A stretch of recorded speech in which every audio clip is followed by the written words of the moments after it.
Hello kiddos, welcome back to my YouTube channel Science with Aishwarya Ma'am. So, today we are going to learn about blood flow through the heart. आज हम समझेंगे कि हमारे heart में blood कैसे flow करता है। तो स्टार्ट करते हैं। वेन्स वो ब्लड वेसल्स हैं जो ब्लड को हार्ट तक लेकर आती हैं, और आर्टरीज ऐसी ब्लड वेसल्स हैं जो ब्लड को हार्ट से लेकर जाती हैं। सो वीडियो में जो ब्लू कलर है, ब्लू कलर मतलब डीऑक्सीजनेटेड ब्लड, इट मीन्स जिसने ऑक्सीजन यूज़ कर ली है, और red colour means oxygenated blood जो लंग्स से फ्रेश होकर अभी आ रहा है।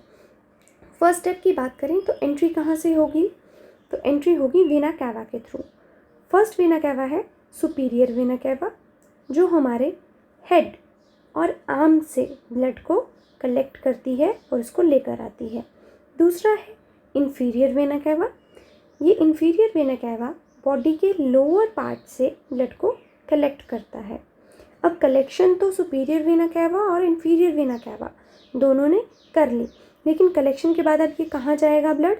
ये ब्लड जाता है राइट एट्रियम में। अब राइट एट्रियम से ब्लड ट्राइकस्पिड वेल्व के थ्रू राइट वेंट्रिकल में जाएगा। वेल्व्स क्या होते हैं? ये फ्लैप लाइक स्ट्रक्चर होते हैं, और इसका क्या काम होता है कि ये ब्लड को गलत डायरेक्शन या फिर बैकवर्ड जाने में रोकता है। सो वेल्व की blood moving in the right direction and not flow backwards. तो ये जो फ्लैप लाइक स्ट्रक्चर्स हैं यही है ट्राइकस्पिड वेल्व, और इस ट्राइकस्पिड वेल्व्स के थ्रू जाते हुए राइट एट्रियम से ब्लड कहाँ चला गया? राइट वेंट्रिकल में चला जाएगा। अब इस राइट वेंट्रिकल के थ्रू इसके आगे कहाँ को पास करेगा? ये पल्मोनरी वेल्व। पल्मोनरी वेल्व से होते हुए ये ब्लड कहाँ पहुँच जाएगा? पल्मोनरी आर्टरी में एंट्री करता है। अब पल्मोनरी आर्टरी के ज़रिए क्या होगा? अब देखिए, याद रखिए, ये जो आर्टरी है ये ब्लू है क्योंकि इसमें ऑक्सीजन नहीं है। ये लंग्स में जाती है जहाँ गैस एक्सचेंज होगा। तो जो लेफ़्ट साइड है इसे हम कहते हैं left pulmonary artery, and right side right pulmonary artery. जो लेफ़्ट वाली आर्टरी है ये कहाँ पे जाएगी? लेफ़्ट लंग के पास, और जो राइट साइड है ये जाती है राइट लंग के साथ। जो नीचे आपको वेन्स दिख रही हैं ये हमारे पास टोटल 4 वेन्स होती हैं, जिन्हें हम कहते हैं पल्मोनरी वेन्स। ईच लंग से एक लंग से ये 2 पल्मोनरी वेन्स आती हैं, और ये ऑक्सीजनेटेड ब्लड को कैरी करती हैं, लंग्स से लेफ़्ट एट्रियम की तरफ लेकर आती हैं। यहाँ से लेफ़्ट एट्रियम से होकर ये ब्लड लेफ़्ट वेंट्रिकल में जाएगा through mitral valve. Mitral valve को हम बाइकस्पिड वेल्व भी कहते हैं। अब फाइनली जो ऑक्सीजनेटेड ब्लड है ये लेफ़्ट वेंट्रिकल से निकलकर अयोर्टिक वेल्व के रास्ते कहाँ जाएगा? अयोटा में जाएगा। अयोटा क्या है? हमारी बॉडी की सबसे बड़ी आर्टरी है। अब बात करते हैं असेंडिंग अयोटा की।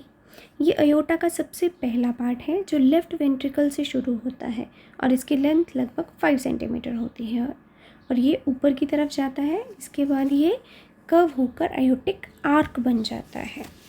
अयोटिक आर्क की 3 मेजर ब्रांचेस होती हैं जो हमारे हेड और आर्म्स को ब्लड सप्लाई करती हैं। इसके बाद अयोटा हार्ट के पीछे से नीचे की तरफ मुड़ जाती है, जिसे चेस्ट में डिसेंडिंग अयोटा कहते हैं, और यही अयोटा आगे चलकर एब्डोमेन तक जाती है, जहाँ से हमारे विसरा यानी कि इंटरनल ऑर्गन्स और लेग्स को ब्लड सप्लाई करती है।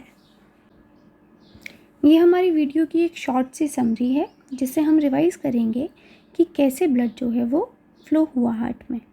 सो deoxygenated blood enters right atrium through superior and inferior vena cava. हमने देखा था कि जो सुपीरियर और इन्फीरियर वेना कैवा हैं इनका ब्लड जो है वो राइट एट्रियम में जाता है। इसके बाद सेकंड पार्ट में क्या होता है?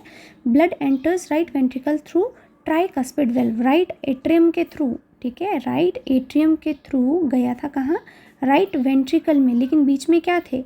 फ्लैप्स थे जिसको हम कहते हैं वेल्व, और यहाँ पे कौन सा वेल्व था? ट्राइकस्पिड वेल्व था। इसके बाद बात करें कि blood exit right ventricle through pulmonary valve and enters pulmonary artery. इसके बाद राइट वेंट्रिकल्स के थ्रू क्या हुआ था? ये कहाँ गया था? पल्मोनरी वेल्व में और पल्मोनरी वेल्स के बाद इसने एंटर किया था पल्मोनरी आर्टरी में। अब लेफ़्ट और राइट पल्मोनरी आर्टरीज जो हैं ये ब्लड को कहाँ भेजती हैं, लंग्स में भेजती हैं। लंग्स में भेजने से क्या होगा, वहाँ पर लंग्स में गैस एक्सचेंज होगा, हमारा ब्लड जो है वो ऑक्सीजनेटेड बनेगा। इसके बाद क्या हो गया, ऑक्सीजनेटेड ब्लड जो है वो वापस आता है हार्ट में थ्रू इन पल्मोनरी वेन्स के थ्रू। ठीक है, कहाँ से आएगा, पल्मोनरी वेन्स के थ्रू जो है ऑक्सीजनेटेड ब्लड जो कि लंग से आया है वो वापस आता है और कहाँ पे एंटर करता है, हमारे लेफ्ट एट्रियम में एंटर करता है। Blood enters left ventricle through the mitral valve. अब यहाँ पे लेफ्ट एट्रियम के थ्रू ये ब्लड गया लेफ्ट वेंट्रिकल में, लेकिन बीच में क्या था, यहाँ पर फ्लैप लाइक स्ट्रक्चर जो कि है मिट्रल वेल्व, और इसी मिट्रल वेल्व को हम बायकस्पिड वेल्व भी कहते हैं, क्योंकि यहाँ पर 2 फ्लैप्स प्रेजेंट होते हैं इसलिए बायकस्पिड कहते हैं। नेक्स्ट है 7th point, blood exit left ventricle through aortic semilunar valve to enter aorta. अब ब्लड जो है लेफ्ट वेंट्रिकल के थ्रू कहाँ चला जाता है, अयोर्टिक सेमिल्यूनर वेल्व में जाता है, जहाँ से ये सबसे बड़ी आर्टरी में जाता है जो कि है अयोटा। इसके बाद अयोटा जो है ये एक ऐसी आर्टरी है जो कि हमारी पूरी बॉडी को ब्लड को सप्लाई करती है। So I hope you understand this topic very well. So thanks for watching.